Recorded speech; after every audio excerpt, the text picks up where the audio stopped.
Hello friends, Mandar here. I'm back with another video. Today we'll talk about what are the things that you can do to nudge USCIS to pick up your 485 case.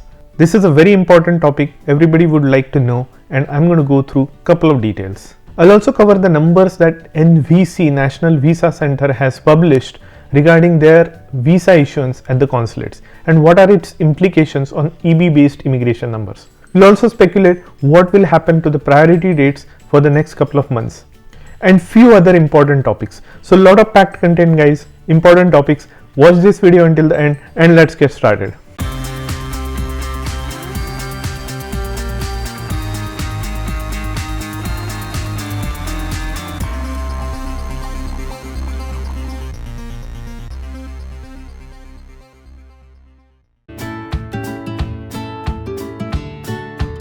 If you are here for the first time, welcome. My name is Mandar and I make immigration and lifestyle related videos for US and Canada. I'm not an immigration lawyer, so anything that I say on this video or on my channel is for information purpose only. And for your specific immigration needs, before you take any action, you should hire a competent immigration lawyer. Now check out the links in the description because those are affiliate links and you might find something interesting and that will also help the channel. And while you are down there, do hit the like button to support the channel. Now before we get into the options how to nudge USCIS, let's quickly look at some other topics. First, which is H1B FI25 registration. What is happening with that? Now last couple of years there have been a lot of fraudulent applicants. Last year there were about 750,000 applications, most of which were duplicates. Now this year the number has drastically reduced to about 470,000 applications that were received. Now that is the drop of almost 40% from last year, which is a good news because now they are clamping down on those duplicate petitions that were filed. There are a couple of changes that USCIS had made to make sure that there is more scrutiny from the company perspective and there are more eyes on the application and the petition that is being filed on your behalf. So there is less chance of fraudulent petitions being filed on your behalf. So it is a good thing in my opinion. Although as a downside of this, and due to the fact that there is only 85,000 applications that will be given a visa or H1B, a lot of people have not got their H1B picked, and that is even after trying for 3 attempts. Now for those people who are on the cusp losing their status in the United States or who are at the risk of losing their F1 OPT, do watch my previous video which goes into the options, 10 options that you may have if your H1B did not get picked up. I'll leave the link to that video in the description, so do check that out. Now NVC, National Visa Center, which is part of the Department of State, has published some numbers and those numbers are kind of interesting. Now this is what they have published in April, end of April, and where they say US embassies and consulates abroad provide routine visa services to thousands of applications daily. We are committed to resolving immigration backlog and transparently sharing the current status of our worldwide visa issuance. Okay, so let's look at these numbers. Number of IV is immigrant visa applicants whose cases are documentarily complete at NVC, National Visa Center, and ready for interview as of March 31st. How much is that number? 404,000 petitions are pending that are documentarily complete at the National Visa Center, which is a huge number. The number of documentarily complete IV or immigrant visa applicants scheduled for April 2024 interview appointments is 52,000. So 52,000 appointments at the consulates all around the world. That's how many number of visas are going to be given. A number of eligible immigrant visa applicants still pending the scheduling of an interview after April 2024 appointment schedule was complete. So there will still be about 351,000 applicants that will be pending or awaiting appointment for their immigrant petition outside of the United States. Now you might ask, what does this have to do with the employment based immigration? The thing is, the more visas that are given out at the consulates, the less number of spillovers will be available in EB2 and EB3 category. So my speculation is this EB2 and EB3 rest of the world will continue to remain backlogged for the remainder of the year. Also EB1 rest of the world might also hit a retrogression, but we'll see what happens, and if that happens there will be no spillover or minimum spillover that will be coming into the EB1 category. And that brings me to the sponsor of today's video. Have you ever done the Google search of your own name? Look what I have found when I did mine. Here's what comes up. While some of this information is relevant, the other makes me uncomfortable that my information is exposed for a sale like this. Data brokers sell your information to scammers, spammers, or anybody else who may want to target you. Your full name, email address, home address, your relatives' names, health information, it's all out there. That's why I have been using Aura, sponsor of today's video. Aura shows me which data brokers are selling my information and automatically submits opt-out request for me. Cleaning up my information not only helps reduce the amount of spam I get, but it also protects me from hackers who could use this information to help them access my social media accounts, bank accounts, or other sensitive information. Aura does so much more to protect my information and my family's information from online threats I can't see. I get other features like antivirus, VPN, password management, parental controls, identity theft insurance, and more without having to download several different apps. It's really easy to set up, and best of all, I get everything for one affordable price. You may already have one or two of these tools, but not having Aura is like locking the front door but leaving your back door wide open. Aura is always on, doing the hard work of keeping me safe so I can focus on other tasks with peace of mind. I value my privacy and I value yours. You can go to my link which is on the screen and in the description and start your free 2 weeks trial. So protect your information, your family, and have a peace of mind. That's Aura. Which is not a very good news, because EB1 India is also backlogged, so they will use up mostly all of those spillover numbers, so nothing will trickle down to EB2 and EB3 category. Now all those spillovers, although come to the backlog countries within the EB category, the visas are given out to EB1, EB2 and EB3 in that succession, in that order. So the impact of this is going to be that there is going to be a small progression or a very steady progression in the next couple of months for EB2 and EB3 India, unfortunately. I would say for that matter even EB1. Now in October there might be a possibility of EB1 going current for a short duration of time, but right after that it might again retrogress a little bit. Okay, so that was about the speculation for the next couple of months scenario. Okay, now coming to the main topic of today, which is I always get a question, is there a way to expedite 485 or adjustment of status? Because many of you have been in this state for many years and finally your date becomes current. Now what happens after it becomes current? The first thing I wanted to emphasize that there is no such thing as expediting 485. There is no such thing, because according to USCIS, there is no reason for you to expedite. Their logic is because they give you EAD card to work, because they give you AP card to travel, and by the virtue of you being in the 485 status itself gives you a valid authorized stay. So why else do you need to expedite your 485 or get a green card sooner? So that's their logic. So there is no expediting. Now there are other ways where you can nudge USCIS if your date happens to become a current. Now how do you do that? Now you cannot just call USCIS and ask them, can you please expedite my 485? They will just shut you out and that will not go anywhere.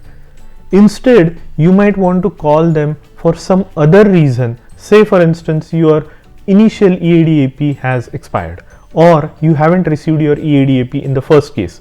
Now in that case, you might want to call USCIS or contact them in several different ways, which I will tell you in a moment.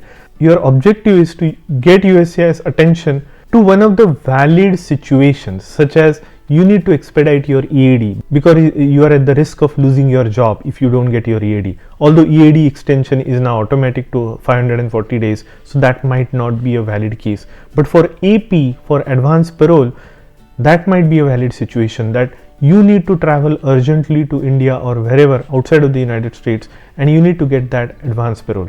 And without that, it will impose some difficulty for you and your family. Now that is a valid reason, and USCIS has relaxed a lot of their criteria for expediting the advanced parole. So that might be the reason you contact USCIS through several different ways, and while doing so you might also want to say, okay, I need to expedite my advanced parole for a certain reason which is valid, and then you might have to give some documentation related to that. And while doing so, you might also want to check with USCIS officer, by the way, my date is current, I'm already pending in 485 for many years, can you check to see if my case is documentarily complete? And if that's the case, they might as well approve your case, 485 case. It's about nudging USCIS with a valid reason. Okay, now how do you call USCIS or how do you get in touch with USCIS? Now here are a couple of ways. The first thing is, and the easiest thing is, when you log in into your account, once you log in into your USCIS account, you will see a chatbot called Emma, and through that chatbot you can talk to a live agent. Give them the reason for your call. It could be anything. It could be expediting your AP, it could be correction of your name, address, date of birth, or anything that you might want to correct or expedite or nudge USCIS for a certain petition. Now while you are talking to the live agent, you might want to ask them to have a USCIS tier 2 officer call you back. They will ask you for your phone number, and usually USCIS officer will call within couple of days. Now make sure you pick up that phone, because it might come as a blocked number or unknown number, and you might want to pick up that call because that might be the USCIS officer. Now when you get that call, when you are talking to that officer, you first talk about the real emergency situation that you have, say expediting your AP for an urgent travel need. Now once that conversation is done, once you submit your documentation and all, you should nudge USCIS for your 485 status. You can ask them, okay, my date is now current since so many months. Can you please check if my file is documentarily complete? Now this will give you an opportunity for the USCIS to actually open your case and look at the documentation. They might say, we have everything and will process your case in the due time. And that's where the conversation will finish. Now to your surprise, and I have been told by several people that this option has worked for them, and they have seen their 485 approved, not just the AP or advanced payroll approved, but 485 approved also within the next few weeks. Now it may have been because of their call, or it may have been just a normal processing. You will never know, but at least this way you will give yourself a chance to have your case approved a little bit sooner. Okay, some other ways to contact USCIS is there is an online form for an appointment. So go to the USCIS account and schedule an appointment and request an appointment. Now you can request an appointment for a phone call or the nearest service center. So there is no such thing that there is an alert that goes off to USCIS when your date becomes current. When your date becomes current, generally your case gets assigned to the local field office of USCIS, and that's where your case gets adjudicated. Now if you are talking about expediting your AP or something like that, this is the second option that you can use to book an appointment to the nearest service center. Take your documentation that you will need to provide them to expedite your AP, and while doing so, in that conversation you could also ask about your 485 case, and that way you might have a chance to get your 485 approved as well. Now they will not directly tell you that we'll expedite your case or whatever. They may not tell you anything. There is a chance that when they open your case for AP expediting, they may also approve your 485 case. It's just a chance that you are taking. There is no formal process for that, but at least this way you will nudge USCIS to pick up your case. Now there are several other ways you can ask your attorney to open a case on your behalf to expedite your AP and also inquire about your 485 case. If several months have passed, I will highly encourage you to go through a senator or a congressman. Now every senator and congressman has a website, their own website, and in that there is a services section. In that services section there is special section for agencies, and one of the agencies you can select is USCIS or immigration related matters. It's pretty standard format. They will have you fill an online form where you can give the consent to have them inquire about your case to USCIS. They will need that consent, and also you will be able to give your case number and other details. So that is another way, and this has worked 50-50. Typically the senators will get a response from the USCIS within a couple of days or up to a week, and who knows, that way also you can nudge USCIS to open your case and approve it. Now another way is, if you haven't filed your 693, which is medicals, now is the time to do that, since your priority date has been current for so long. Now if you proactively submit your medicals, that way USCIS will have to attach those medicals to your 485 case, and that way they will also see that your case is current, your case is documentarily complete, and the date is current, and they might approve your case. That is another trick, but don't do this if your medicals have already been submitted. It is just another way to nudge USCIS in case many months have passed and the previous medicals has probably expired, because the validity of medicals is generally 2 years. There is also another way where significant time has passed, and this has I have seen this used by people in the EB5 cases, where you can sue USCIS to pick up your case and approve your case. If you use this method, they will have to make a decision on your case within 30 days. This is also called Mandemus lawsuit, and I have talked about this in my previous videos. Now, there are specific things that you want to be careful about, and if you want to talk to me about your situation, I'll be happy to give you my opinion about how to have your case picked up by USCIS, or how to contact USCIS in several different ways and in what scenarios. So do contact me on my Calendly or through my Patreon. So I hope you got some value out of this video. If you have been stuck in EB2 or EB3 and contemplating applying in EB1A or EB1C, I can provide you my perspective if you contact me through Calendly. So check out the links in the description how to schedule a call with me, and I'll be happy to provide you my perspective. Also, I am doing a regular EB1A masterclass. I go into the intricate details of every criteria of EB1A and also give you suggestions on real world evidences that you can submit. Some people get surprised that they may not have thought that they qualify for EB1A, and after going through my masterclass, they realize that they may qualify for EB1A. So the link to register for the masterclass is down in the description. Do so if you plan to apply in EB1A.